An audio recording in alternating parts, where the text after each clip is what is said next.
About free agency, ask my teammates, my coaches, you rile up the fans about it. Let us play basketball. That's all I'm saying. And now when I don't want to talk to y'all, it's a problem with me.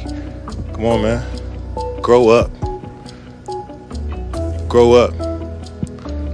Yeah, you, grow up. Come on, bro. I come in and go to work every day. I don't cause no problems. I play the right way. Or I try to play the right way. I try to be the best player I can be every possession. What's the problem? What am I doing to y'all? Kevin Durant not happy after the Warriors' 39-point win over the Spurs because of all the talk of where he will play next season. He just wants to play ball and go home. Come on, guys. Will Kane, how you doing? What's up? I'm good. How you feeling? How you living? All good. Yeah. Okay, cool. Strikes and gutters. All right. Well, I want to start with you on this one. Do you think Durant's right? No, well, first of all, I don't think he's right about his analysis of the league. Like, why do we have to talk about this? He's upset about all the free agency talk. The bottom line is this is really, really good for the league. Everybody loves it. Everybody loves this time of the year. And one of the reasons we all love it is because of the Golden State Warriors. The actual drama of the league, who's going to win, who's going to be in the NBA Finals, who's going to win the NBA Finals, has been sucked out of the league. It's been sucked out by the certainty that the Golden State Warriors are so far and away the best team in the league. It's suffering from a lack of unpredictability, of drama, of tension. The only real tension now comes in next year, and next year embodied in the trade deadline. So we love it, and this is besides the fact that we all love trade talk anyway. This feeds the league. This is good for the league. Now, why does that bother Kevin Durant? I can't really figure it out. I don't know why it's something that is so sensitive for him. Kevin needs to understand this, and I gotta think in some way he does. He feeds this. He continually signs one-year deals. My friend Ryan Russillo tweeted this out a little bit earlier. He signs one-year deals year after year, and he doesn't think there's going to be speculation after that about where he's going to play next year. Most of the speculation is fairly benign. It's not something that turns him into a victim. It's something that turns him into a story that we all love to talk about. Perhaps some Golden State Warriors fans don't like to talk about it, but everyone else would love to see the league get a little more parity, a little more even playing field. I don't know why this hits Kevin Durant in such a soft spot. Well, let me try to tell you why. Listen, I would be saying the same thing that you're saying, Will. As a matter of fact, I have said the same thing about him in the past when I think that he's overreacted to something other people have had to say.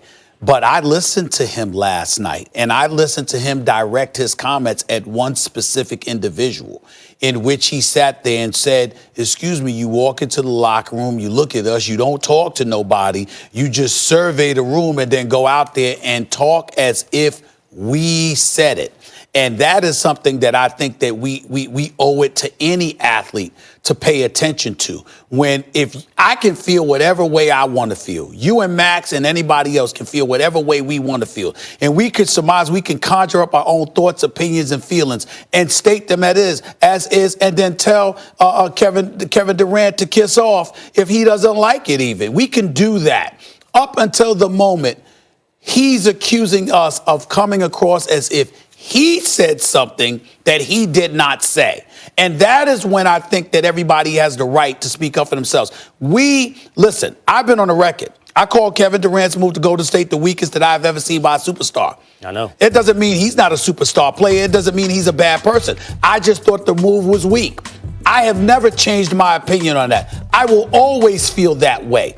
But that doesn't mean he's wrong about everything that he says. And it doesn't make us right that every time we have something to say about him, it has to piggyback off of the move that he made. Or he's making a comment in a basketball announcement when he talked about playing with LeBron. Maybe the word toxic wasn't appropriate. But what he broke down from a basketball standpoint as it pertains to being a teammate of LeBron James was on the money. Max, and people treated it like that wasn't the case. Can I real quick, Max? I just want to say I can't get in between, and Stephen A., you're referencing Ethan Strauss and Kevin Durant. Right. I can't get in between that because I don't know the dynamics. I don't know what happened between the two. What I heard, and you're right, Stephen A., if that's what this is about, then more power to Kevin. Let's hope the truth comes out and he can deal with those relationships on his own. But he did generalize it. He did talk about the media, and he just, as Molly pointed out, he just wants to play basketball. Well, in the NBA, media coverage comes with it. There are other places you can go. You go to Europe, you can go play pickup basketball, but part of the riches comes with the media coverage. Max, I'm sorry. No, I agree with that. Yeah, listen, first of all, he doesn't know who on his team said what. How can he know that for sure? He can speak for himself, of course. But I'm going to simply repeat what I said about 90 minutes ago at the top of this show. Kevin Durant is not right about this. Like, if you want to say, hey, is he on the right side or the wrong side here? The fact of the matter is that we cover these sports, the media's coverage of the sport is not just the stories that play out on the court. It's the drama and the soap operas and the melodrama off the court and how that may affect the drama on the court. And our storytelling, the coverage of it, there's an enormous appetite for it, helps stoke the fire. And the fact of the matter is listen, Kevin Durant will wind up underpaid because there's a salary cap. But the reason he'll be underpaid to the tune of like $200 million is because partly of the media coverage. This is part of why he signed up. If they were just playing basketball in a gym somewhere, right, yes, they'd still draw a crowd. Yes, they'd still generate money because they're the best in the world at doing it. But the stories that come out of it are the reason people are paying attention. If you don't want the speculation about players where they're going to land, sign a 5-year deal. If you sign a 2+2, then guess what? Every other year, there's going to be speculation about where you end up, particularly when you're one of the best players we've ever seen, and many feel you represent a balance of power in the league. Of course there's going to be speculation, KD.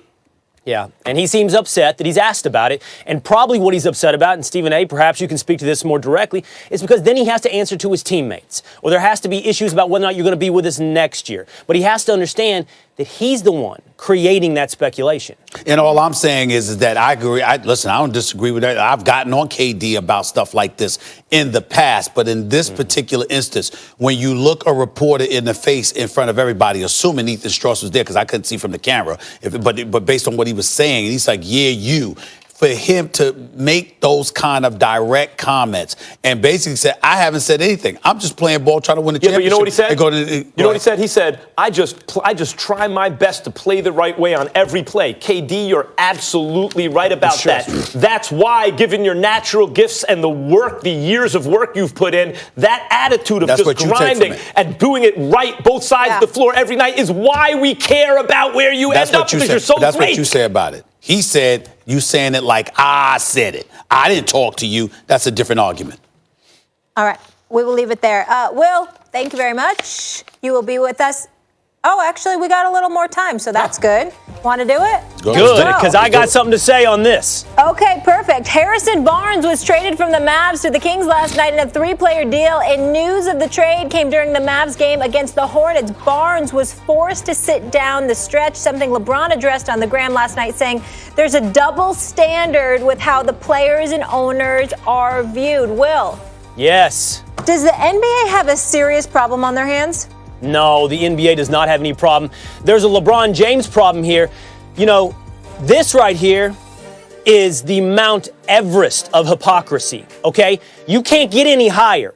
This is the pinnacle. If you climb to the top of a mountain and you get to the top, you find this LeBron James Instagram post right here. This is it. No higher level of hypocrisy than this. LeBron James, as we speak, is trying to trade away the entire Los Angeles Lakers franchise. Everybody is on the block. And if he can get it done today, whether or not, if they had an 11 a.m. game and the Pelicans said, we're ready to do the AD deal, he'd say, fellas, off the court. AD's coming in. We know what's going on. And by the way, at the same time, he's trying to get his coach fired. So let's not pretend like this is like the little man against the big men. LeBron, you are the man. You're the man, and you would do this and have done this. You would trade any player, even close friends, move on from close friends and coaches to make your situation better. This is so much hypocrisy, you choke on it. And it's one more thing. It's fake news. It's absolutely irresponsible fake news. If LeBron wants to do what we do and be a pundit and speak on situations going on around the league, then he needs to be informed. I'm sure there are situations where I've been wrong, but I do my best to be informed. LeBron here is telling you untruth. These are falsehoods. Harrison I have no idea. Hold on, Max. How are you arriving at this conclusion? Listen to me. I was almost done. You would have got it. Harrison Barnes, according to his agent, and Paul Pierce mentioned it last night, Harrison Barnes knew the score. He knew what was up. He knew that he could potentially be traded, and it was in the works. He was asked, do you want to play anyway? Right. And he said, I do. I want to play. LeBron suggests he was blindsided. LeBron put in his post, zero knowledge. That's not true, Max. Right. That's a lie. That's fake news. What is the big message to take out of what LeBron tweeted? I fail to see the hypocrisy here. What LeBron is talking about is the idea that players can be dealt whenever. And the team does that, and they do what's best for the team. This is his point, Will. This is like, come on, some reading comprehension. They do what's best for the team. And by the way, what he's saying is, players, we make business decisions for ourselves too. All he's pointing out is that there doesn't seem to be hue and cry about teams doing what's best for them, but there does seem to be hue and cry about players doing it. Now, you may disagree with that. It's built upon a lie. You have a big... What's the lie? It's built upon the lie that the Mavericks were callous and did not tell Harrison Barnes and would do anything in their own self-interest to the detriment of their player. You and LeBron feel like you have a bigger point to make. You're building it on a lie. Well, it's not a... Well, okay, listen. LeBron saying that Harrison Barnes was blindsided may not be true, although when he became aware of it, if it was a couple days ago or whatever, or it was just since the Porzingis trade, that's what you're going along with your career. In one place, all of a sudden, there's a trade goes down, and a week later, you're gone. That happens pretty quickly, right? Maybe he had talks with the franchise that led him to believe that maybe he had a future there. He didn't. That's not the big takeaway here. The takeaway is, right, how could you read that LeBron post and not understand the takeaway is because I don't build truths. I don't build truths upon lies. It's easy. Teams do what's in their best interest, and it's okay.